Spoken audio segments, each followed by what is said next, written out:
broadcast network, AFTERBUZZ TV. Over 20 million weekly downloads in over 150 countries, and your number one source for after-show entertainment.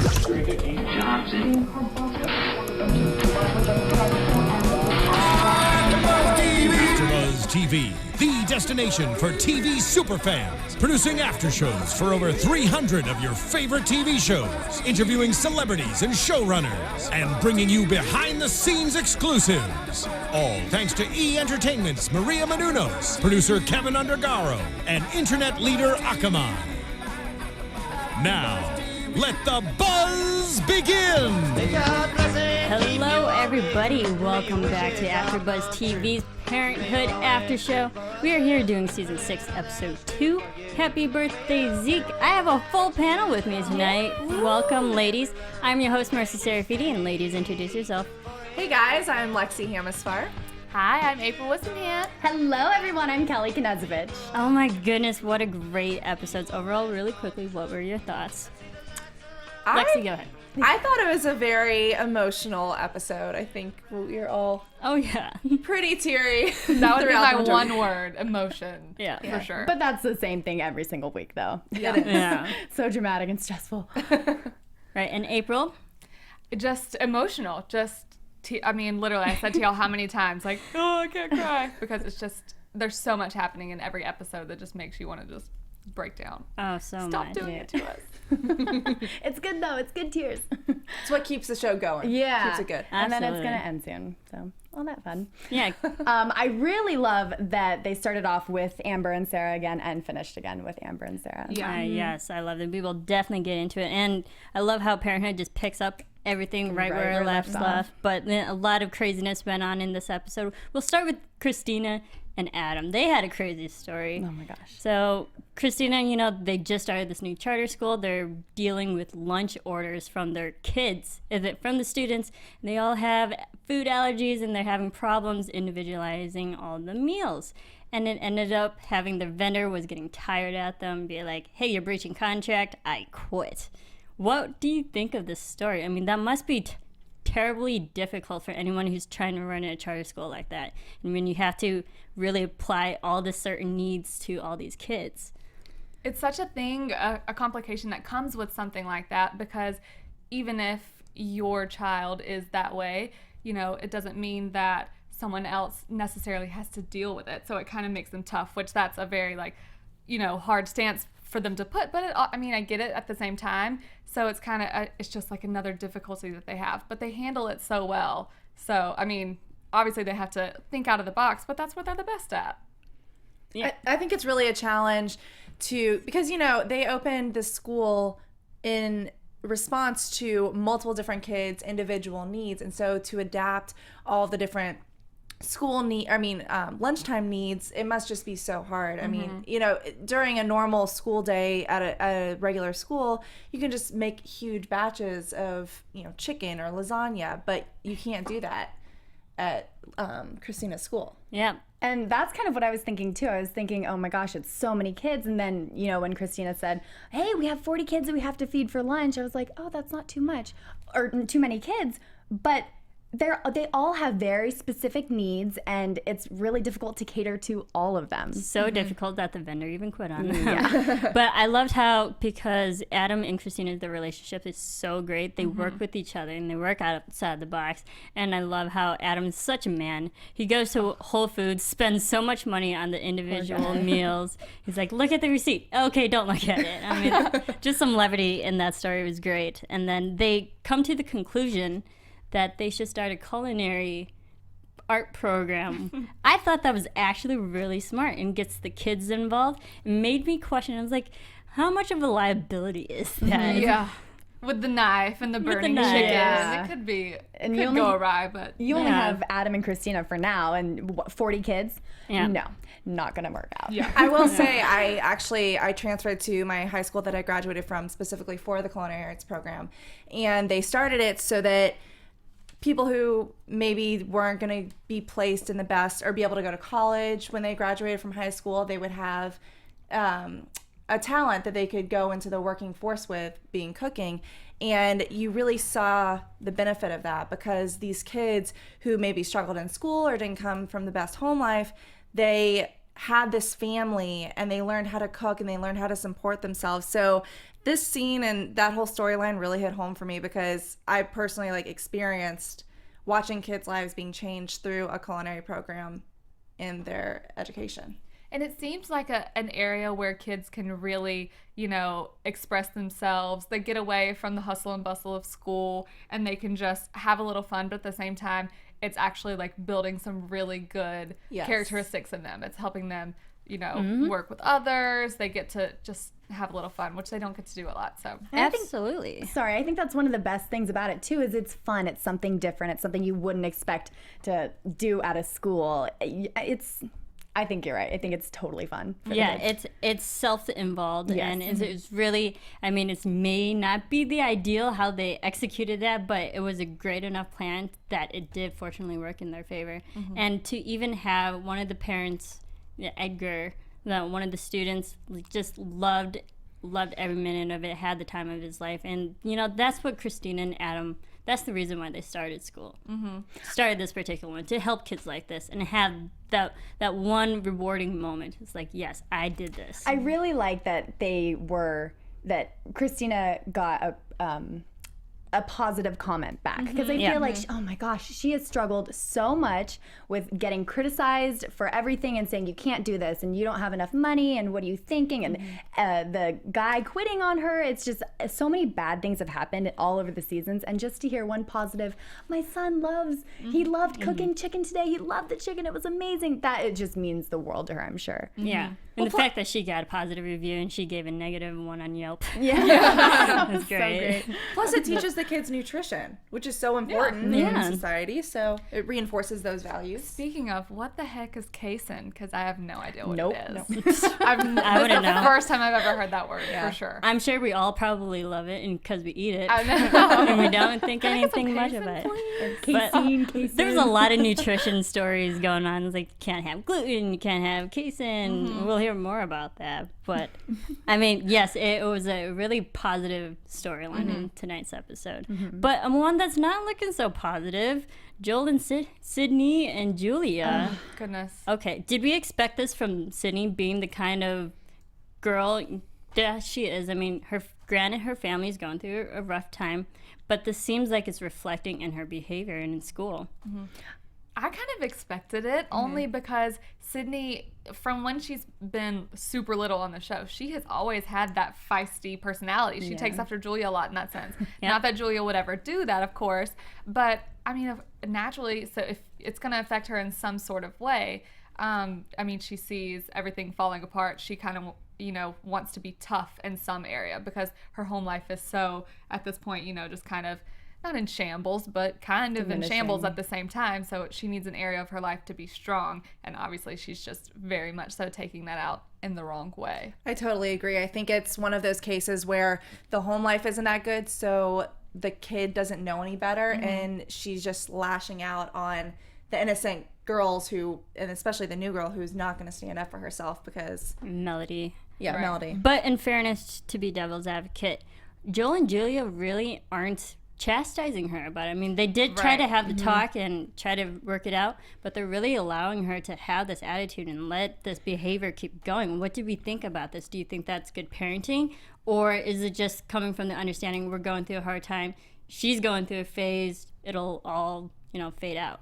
I honestly think they don't know what to do. They have no idea. I'm shocked that she's the bully. I figured it would be Sydney was being bullied, and the fact that she's the bully, I didn't see it coming. I completely saw it coming, because we know from past seasons she's very A-type. She's very smart like in Julia. that way. Very bossy, and how she just treats Victor when Victor was still new to the family. She's very aggressive in that way. And so I can completely believe that it would translate to her school life. That was not a surprise. I think that this, this was obviously the first extreme bullying circumstance that they've experienced with Sydney. And so, we saw at the end of the episode that Julia was looking up cyberbullying online and the signs of it. So maybe next episode, it'll be a developing storyline where they do start to address it more seriously. But I can understand as a parent, when that first happens and you find out that, hey, your daughter's a bully at school, it's kind of like, what do you do? You're in shock. But it's not just to the other kids in school, it's back to them, to the parents. So she's telling off Julia in front of the whole family. I guess I'm just so old school. Obviously, it's a show, but I'm like, that would not fly at my house. You know what I mean? And we've kind of seen them do this with her in other ways. Whenever she's acted out, sometimes they kind of give the little more like, Sydney, that's not good. And it's like, that's not, it doesn't seem to be the best way to handle it. I hope it develops into something else. Right. But clearly when she's like, I hate you, and runs up the stairs, I don't think it's working. No, definitely not. Yeah. I think, though, I remember going through these fights with my parents. I certainly, when I was younger, told my parents that I hated them. For sure. So I understand where that's coming from. I don't think that that's just, I think it's normal for her age to get in that form of resentment with her parents. But as we mentioned before, Joel and Julia, they really don't know how to handle this. They're even trying to talk to each other, and there's a big disconnect there. They're still trying to work everything out. What did we think of the conversation when Julia blaming Joel for, you are the one who destroyed our family, you destroyed us? I go so back and forth on that situation because obviously Julia did something very, very wrong, but clearly she felt awful for it. You could see the problems happening between them before, just with how they communicated with each other. But at the same time, Joel did kind of refuse everything. And so, but it's like, what do you expect after you kiss another man? You can't just talk to me right now. It's not going to happen like that. I'm so glad we haven't seen Ed this season yet. Oh, goodness. It's going to be all about Mr. Jeffries.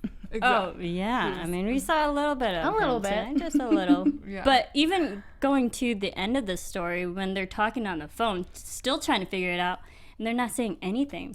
But did you guys sense any chemistry or any, not awkwardness, but I kind of felt it was a little like, oh, I miss you. Kind of like, wait, should we get back together for the sake of Sydney? Or, I don't know, I just kind of felt like it was going in a positive direction. I think there was definitely the moment where he said, where they were pausing, and he said, are you still here? And she said, I'm still here. I feel like they did that on purpose, for sure. Because it's just such a lead up. Like, we're not actually talking about if we're on the phone anymore. We're talking about if I'm still here. But they're still there for each other. They're still there. Even though they can't talk to each other, they're still there for each other. And they're always going to have chemistry because they work so well on camera together. Yeah, they're amazing. It's Joel and Julia. They have to be together. So I agree. That's it. Bottom line. I can't take anything else.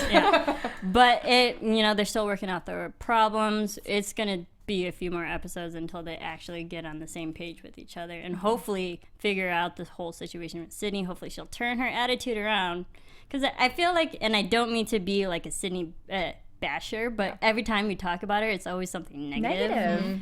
But I just hope maybe she'll have a moment where she'll start becoming mature. Yes, she's young, but she'll have that turning point in her character. I'm thinking back to last season whenever Victor, the adoption scene, and whenever she's like, okay, I'll go. So she definitely has that softer side to her. I want to see, hopefully we'll see a little bit more of that. But I also want to see more of Victor because we didn't really see him tonight. I love who we didn't see either was Drew at all. No, we didn't see Drew. Not in the picture. Or Hattie. But all right. But another crazy, more serious story. Amber and Sarah.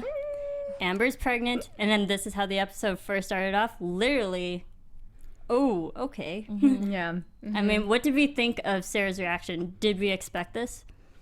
I kind of did, only because I know that Sarah projects things sometimes onto Amber a little bit. So whenever she told her, I immediately thought, oh, she's going to think about how hard it was for her raising Drew and Amber, just like she did whenever, all the drug stuff was happening with Seth. So I didn't expect her to be like, this is amazing, even though they have such a good relationship. But maybe not quite how just like cold and because it's not like her to not have a lot to say. Yeah. I think I think honestly she took it a lot better than I expected, but especially, not that I'm a mom, but I think that if I was a mom in that situation, I would freak out. But she was just approaching it from more of a, not a mathematical standpoint, but I guess a realistic standpoint. And, oh, well, you know, what are the financial expectations, you know, stuff like that. And so I feel like that was kind of her way of coping with the initial shock of everything and starting the conversation with Amber. I was shocked when she went to go talk to Amber and said, so what are you going to do? You know, just trying to figure out her future plans. And Amber's like, oh, I don't know. I haven't thought about it yet. I just started telling people. I am surprised that she started telling people before figuring out what her next move was. I feel like you would kind of plan your future and then start telling I mean, people. that's hard to say because I'm assuming none of us have been pregnant. So and especially being a single mom in that case, because it's hard. Right now she's in shock. And that's a humongous secret you can't bottle up. You have to tell someone. And the first people she tells is her family, which is good. Yeah. And also it's the family's job and responsibility to help her get through all this. And yes, I love the conversation when Sarah brought it up. What are your plans financial? Is Ryan even in the picture? Is he not? And because we know Sarah was a single mother for years, and she had 2 kids, not just 1, 2. Right. So she's coming from a place of wisdom, and she knows what Amber's going to go through if Ryan's not in the photo. So it's hard, of course, to hear that anytime. So I get Amber's reaction as well. But I definitely think Sarah, you know, she did the right thing. That's what you have to do. I'm personally surprised that she hasn't told Ryan yet. I assume just with the relationship that she and Sarah have that she would tell her first. Obviously, she told Hattie first, but it's like, doesn't the dad need to know about this? We'll find that out in the next episode. But they're definitely building that up. But I love, again, saying that she told family first. Yeah. Because those are the people she sees every day and who she cares about. And who are going to be there to support her in the end, especially if Ryan, which I doubt, but especially if Ryan doesn't. Absolutely. Anything more on that? I mean, we'll get more into the Zeke story because Zeke kind of just goes with everybody. Oh my gosh. The scene between the two of them. Let's just talk about Zeke's whole storyline. I mean, we saw last week he had the collapse in Vegas, and he started off with the doctor. I forget his name, but his 14-year-old looking doctor, right? No, not that one. His actual Leland. That's right. Leland. Yeah, thank you. Like the Vegas doctor. But he has this condition. I even had to write it down. Oh, I googled it. Mitral regurgitation. Mitral regurgitation. So it basically, there you go. Lexie, tell us. It means that your heart, the heart valve doesn't close all the way, so it allows the blood to flow back into your heart, which means that the blood can't move through your body clearly enough, and it'll make you, or I guess good enough, so it'll make you really lightheaded and faint, and so that's what caused the fainting situation. But even that's scary enough, and your heart's not even functioning properly because your heart has to beat for you, and beat properly for you to live. And unless you're Iron Man. But to yes, that is true. But to find out that this procedure that they're considering surgery now, that has a 95% success rate. Are we surprised that Zeke is still against that at this point in the episode? I just think he's in denial. And senile. There you go. I want to say senile, but he's definitely stubborn. I was going to say stubborn. I think he's very stubborn. I think he doesn't think it's that bad and it's fine. A lot of people, I mean, he even said in the episode too, you know, a lot of people can have this for years and they don't realize they have it and it's not a big deal. It is a big deal, but I just think that he's very in denial about it. I definitely think so too. And I have to laugh because whenever Adam's talking to Crosby and he's like, you're not going to go talk to Dad. He's going to talk you into it or get you on his side. Whenever he was talking, I'm like, you know, good point. You know, it does. It is if it's just a feigning thing, but then it's like, no, I mean, it's you could be driving and it's going to happen then.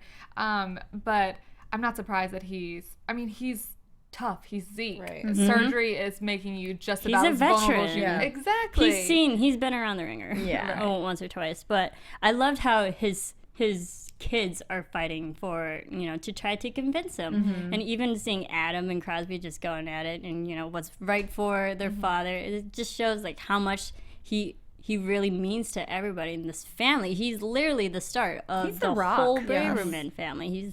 He's the heart. And I just loved how real those scenes felt. Like, no, this is surgery that you should really consider it. And I love the moment when Adam's talking to Zeke and then having them one-on-one. It's like, you could die.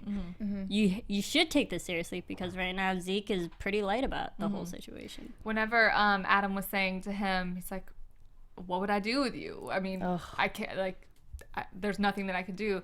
It's just so, when I think about it, that's who Zeke is, who everyone goes to no matter what. Obviously, a lot of people lean on Adam, but I mean, he is, just like we see with Amber later, he is everyone's rock, just like you said. So I hope that obviously that conversation got to him a little bit, because he ends up doing it. But I don't know. It's just, I can't even think about it, honestly, about him not being on there, because it's too much. No, go ahead. I was just going to say, I love the scene where the kids, they play the song that they recorded. Because so cute. But that's also the first time where you really see it in Zeke's eyes, that he's realizing what he could miss out on, and the family that he could miss out on, and watching the grandkids grow up. And so I thought that was a great scene, because you really like saw the realization in his face that, like, wow, this could end. Yeah, I mean, it's kind of in a matter of 5 minutes of the show, he thought about turning 80 and having the live band play for his party. And Amber, I'm gonna be a great grandfather. And I think just within a matter of minutes, he realized, like you said, Lexie, I'm gonna miss out a lot in life if I don't go through with this. Yeah, I feel like that's how it is though with people in that generation, is that they need a realization to agree to a serious surgery like that. Because when you get to that age, above 70, I guess, it's almost like, well, why do I need to get that surgery? I'm fine, I've made it this far. Yeah. So no, I completely understand. I know what that's like with older parents and who are stubborn as bulls. It's like, you got to be relentless and convince them in the proper way, of course. But just going with Zeke, because he was affecting everyone tonight. And even his conversation with Amber and her pregnancy, that was my favorite scene tonight. Definitely one of the most emotional moments so far in this season. I mean, we're only 2 episodes in, but oh my goodness, like teary-eyed. Grab the Kleenex box. Oh my goodness, I love this, because we see Amber, she's questioning the whole pregnancy, but to have Zeke, and I love every moment that they're together, but to have Zeke reassure us, like, no, this is happy, this is a positive thing, and you're gonna be a mom, and I'm gonna be a great granddad. And I think she didn't expect that reaction from him, because he is the tough one, and he is that disciplinarian. Even to them, remember when Amber got in the car accident, he was like, you cannot do this, you are my granddaughter. He's to see him just be like, immediately, there was no hesitation. He was excited about it. This is wonderful. You see tears in his eyes, and he's come full circle as far as like his relationship with the grandkids too. So I loved it. I do think I loved it. Yeah, I think it was the best scene of the whole episode. I think it was so happy.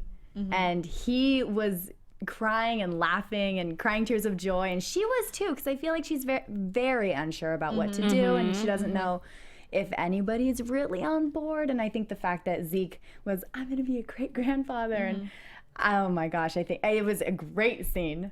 I love it. I think that was kind of the convincing moment for Amber to, go 100% full throttle, continue with the pregnancy. I love it. And, Zeke, he started the whole family, so add more. There you go. But his birthday party, some birthday party, oh my goodness, so much fun down. Starting off with the boys arguing, and then Sarah just walking in completely aloof to what's going on. That was so funny. I thought it was hilarious. It's typical Braverman family, though. I mean, you walk in on your own birthday party, and as your sons are yelling about you, and and then Sarah walking in, and she's clueless. She doesn't know what's going on. Wait, what's going on?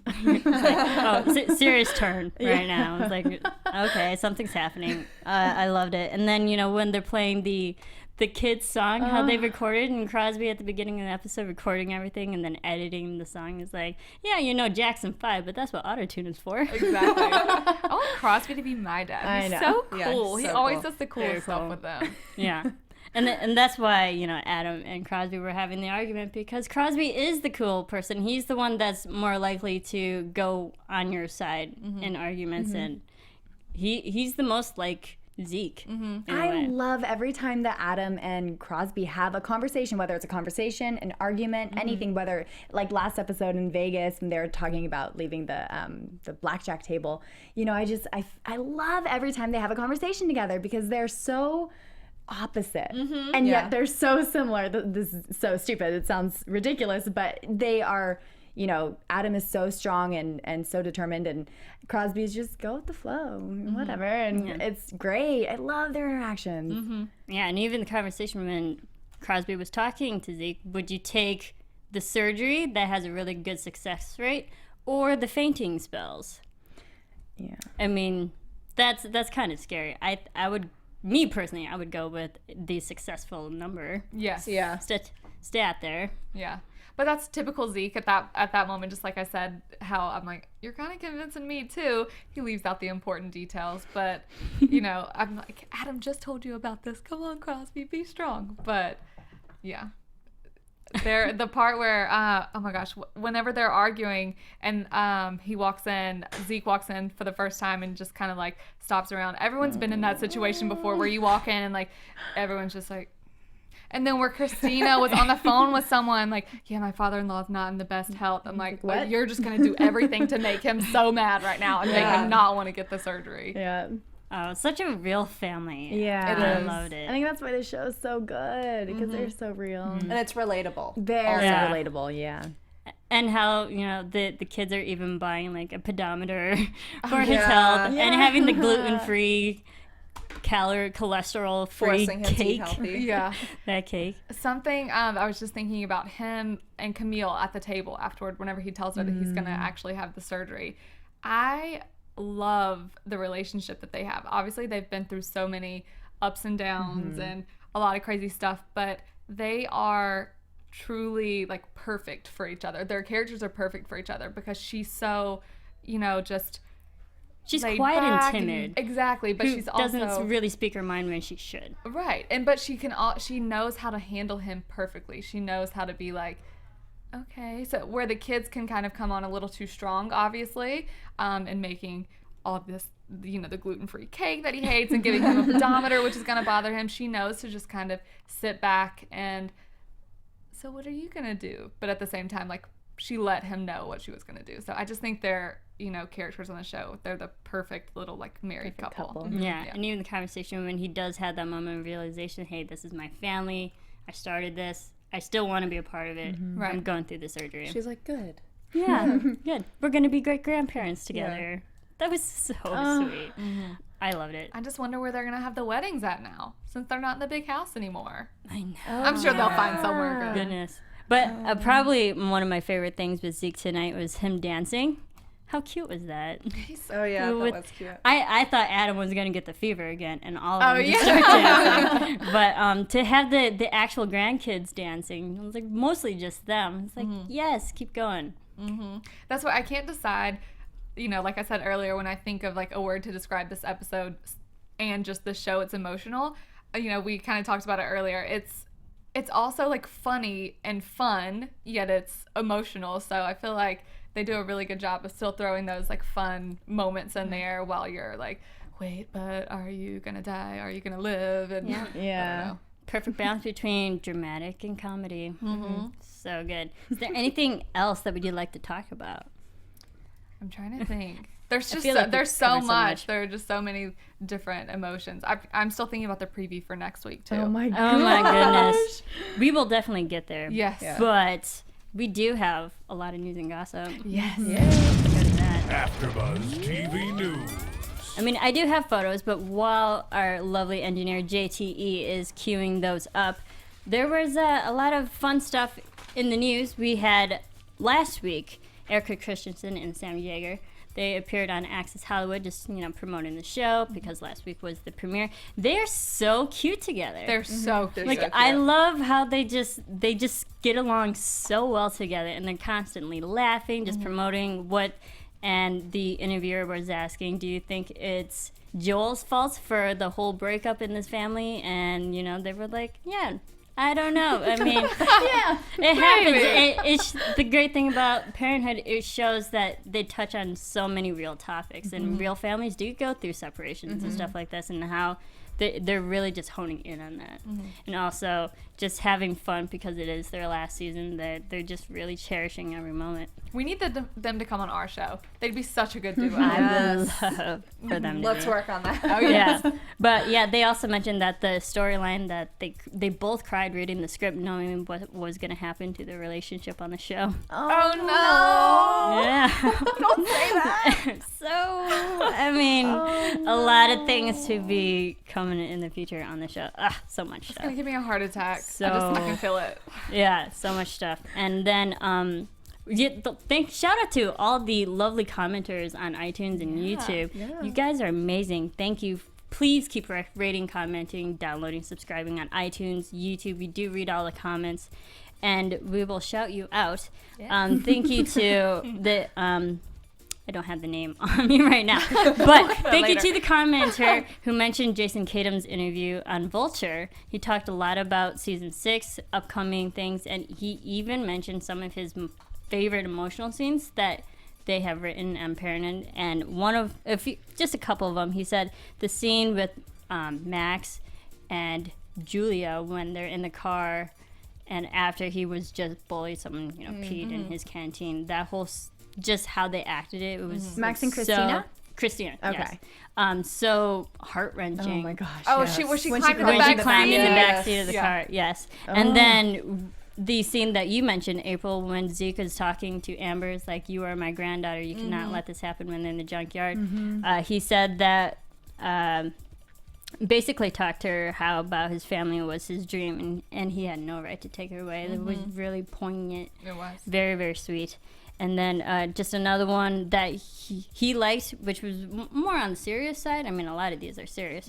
But the scene when Hank is reading the Asperger's book and having the realization that it's not about Max, it's also about himself.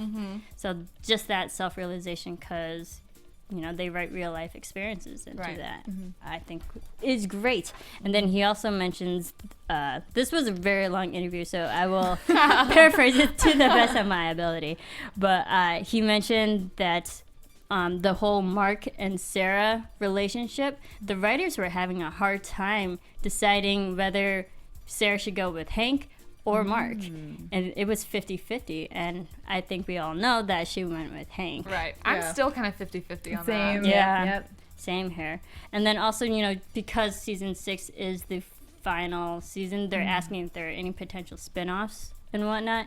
And he says, ultimately, what I kind of take away from that experience is we give this show a great ending.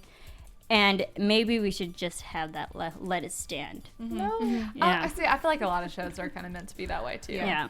But I would still like it. I just don't want it to end. I don't think any of us wants it to end. Yeah, he says, hopefully we'll give the show an ending that will be really satisfying to the people who have stood with the show and watched the show and supported the show all this time, and to ourselves. And I think we'd probably let it stand and move on to do other stuff. Sad or satisfying? Satisfying. Okay. I mean, if you think about it, we did have 6 good seasons, very, very solid seasons, and like any good, great thing, it has to come to an end. I think it's the same concept as like Friends or Will and Grace or Seinfeld. Well, Seinfeld has spinoffs, so not them. But Will and Grace and Friends, they just let it rest. There's reunion rumors, but it's not gonna happen. And spinoffs don't always do that great. Right. Friends had Joey, which I watched, but then it didn't last long. Oh my gosh. But he says the first 3 episodes of this season, we've already done 2, but the first 3 are very emotional. We're getting that. We're That's getting for that. next week. I mean, every episode's emotional. But dramatic. there's also the rumors that there's a death that's going to happen in That's what this I'm season. saying. That's why I think it's going to end. I think we're going to be sad. I don't know if we're going to be satisfied. I think Parenthood, they would have half a mind to kill Zeke, but I think if they did kill Zeke with his story, it'd be too obvious and too fitting. Yeah. Yeah. And they always tend to go a route that you don't expect, which is, of course, we love as viewers. Yeah. Not knowing what's going to happen. So, but I keep hearing the same thing, that there's going to be a death, but I don't think it's going to be Zeke. But I think if it happens, it's going to be a huge. It's not going to be, I don't know. Not that any of them are random, of course, but it's going to be a big one if it happens. A big story, because Monica Potter had an interview with E! Online, and she talks about there's a monumental thing that happens in the show, and no one's talking about it. She even has her predictions that someone might die, but no one's really talking about it. It's kind of hush-hush. They're like, because they don't want to face it. Well, Right. They're scared. Yeah. She also says in that interview that she thinks one person might know, and it's probably the person that it's going to happen to, but the rest of the people don't know. Oh, so like the cast, if something does happen, the cast doesn't know. Yeah, but I think the person, if something bad happens to them, they know it's going to happen to their character, but I don't think the rest of the cast knows. I think that's how it is with a lot of shows, though, because like Game of Thrones, that cast doesn't know until the table read that someone's gonna die. Yeah. Wow. I mean, a lot of crazy things to happen. But another fun thing that happened to me, this past weekend, I went to the Parenthood set. Well, more so just the facade of the old Braverman house where they just moved out of at Universal Studios. I know someone who helped hook that up. There you So go. if you're looking on YouTube, you should definitely check out these photos. I believe we have the first one. I took a lot of photos because I am a film major, and me being on a soundstage film set, I just completely Dream come true. geeked Right. out, especially on the show. So this first one is just a parking sign for Jason Tatum's Parenthood. And then the second one, we have, the UPN. I mean, seriously, I geeked out. Keep going. And the next one, we have, this is from the golf cart. That's there, one of them. Swanky. I had to literally squeeze around because I don't think I was supposed to be in there, but I got it for the photo. I got it for this after show. I was like, I have to get this. That's from the golf cart that they drive around, and this is the front, Oh my god. the facade of the Braverman house. Oh my gosh. I mean, it looks just like it. I mean, Wow. obviously it is the set that they use, but the funny thing is, it's actually just an outside. That's it. You can't go in. It's literally just a facade. What do they use for the inside? Just, I guess, a set? Soundstage. Yeah, It's a soundstage, right? Built, and the soundstage is not in it. Actually, that's a completely. They have actual studios that Right. have built sound stages, but this is just the facade when they shoot all the outside stuff. And we move on to the next one. This me and basketball the court. basketball court. I mean, a lot of Braverman men basketball memories have been had here. I was like, the basketball was actually there, and I wanted to shoot it, but I was like, I shouldn't touch anything. I'm just gonna enjoy where look, I'm but don't touch. located right now. And moving on, we have this is. Probably this angle is just the most seen angle that we've seen in the house and the basketball court. And going again, next one. The fireplace The fire. Oh. that they actually have there. That's pretty cool. And moving on. And the mailbox. The Braverman mailbox. I got a lot of photos with myself, but I only tried to show the ones that are like just clean so y'all can enjoy it. I mean, I don't want to ruin it with plastering my face all over it.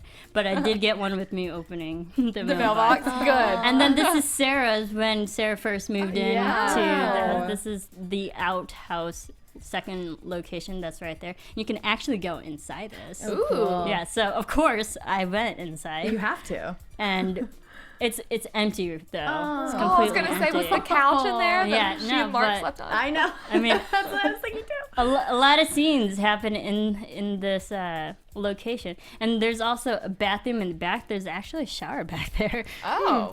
It's not functional, obviously, but there is an actual built shower, which is bizarre. very surprising. And moving on, and I don't know if you can see, but you have to look real close because in this tree, this is the tree that's literally hovering over the Sarah's outside. There's a light in the branch. It's literally covered by wire and artificial leaves.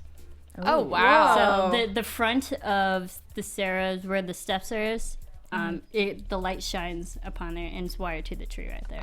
Oh, cool. That's some cool film knowledge for you. And moving on. And this is actually the back of the facade. There's literally nothing. Oh, weird. Yes, this is just the back lot behind what Is you that a parking usually lot? see. No, it's just an open space. Oh. And then moving on. This is where they locate the storage. They store all the flyaway sets that they use for Parenthood. Pretty cool. And then I believe there's one more. And a trolley. A San Francisco trolley. The funny thing is the girl who, Elena Jordan, if you all listened to our after show last season, she was a host on this panel. She helped set this meeting up. She said this was pretty cool because we haven't seen this trolley yet in the show. So I post this only to let the audience know, look for this We're gonna in see future this. episodes because we might see it because they haven't showed it yet. San Francisco. Who's in San Francisco? Isn't Drew Seth- is. I mean, yeah. he goes Berkeley, right? Berkeley. I mean, they're in that general location, but Yeah. who knows if they take a storyline to San Francisco? Yeah. That'd be cool. That would be Oh, cool. that'd be a fun episode. Yeah, I believe Yeah. that's. Oh yeah, Luncheonette. Oh, The Luncheonette. How could I forget the Luncheonette sign? It's huge. This is in a different part of Universal Studios, but it's when they actually go downtown. If you've ever done the Universal tour, I highly suggest you do it. But there's the fake brick walls everywhere, and this is one of the locations, Luncheonette. Oh. So this is the outside of where they have the audio studio, the recording studio. I feel like the Luncheonette is actually a real place. Yeah. Like it's a studio that people go to. I don't know why, just because he's so into it. Like Janis Joplin was here. I'm like, oh, this is a real place. Of course. I mean, I think that's what Parenthood does so well. It makes it feel like a real show. Yeah. And a real family.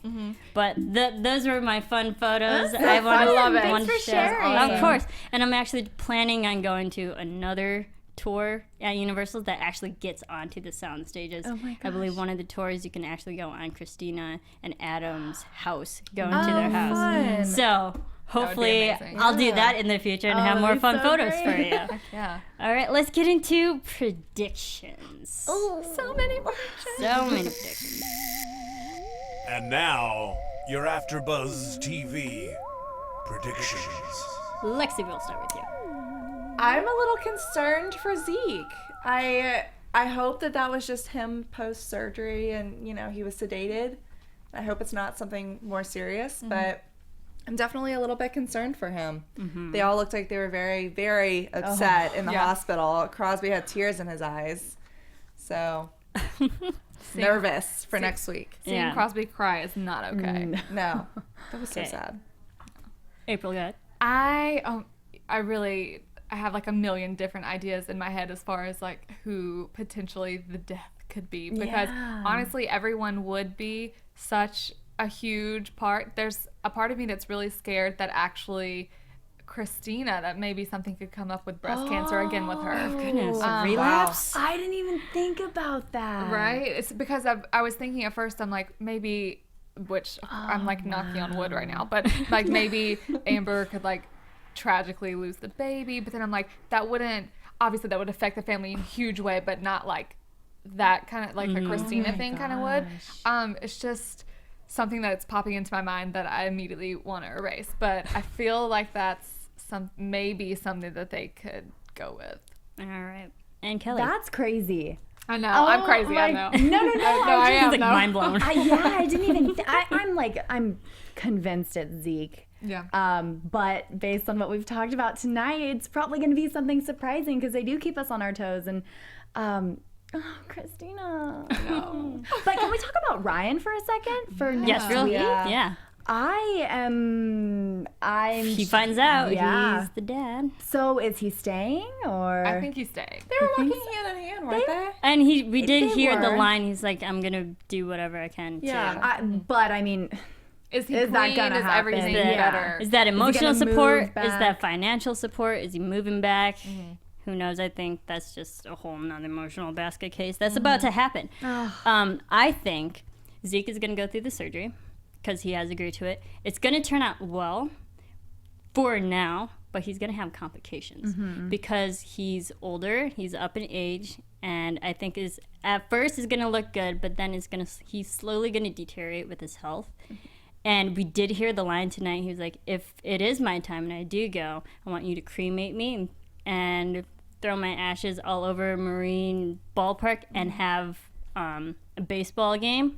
I think that's exactly how the show's going to end. I was literally just thinking, as soon as she said that, I was like, what an end scene that would be. What, like a final show. That'd be such a bittersweet moment because if you think about it, Zeke would pass away. They would cremate him.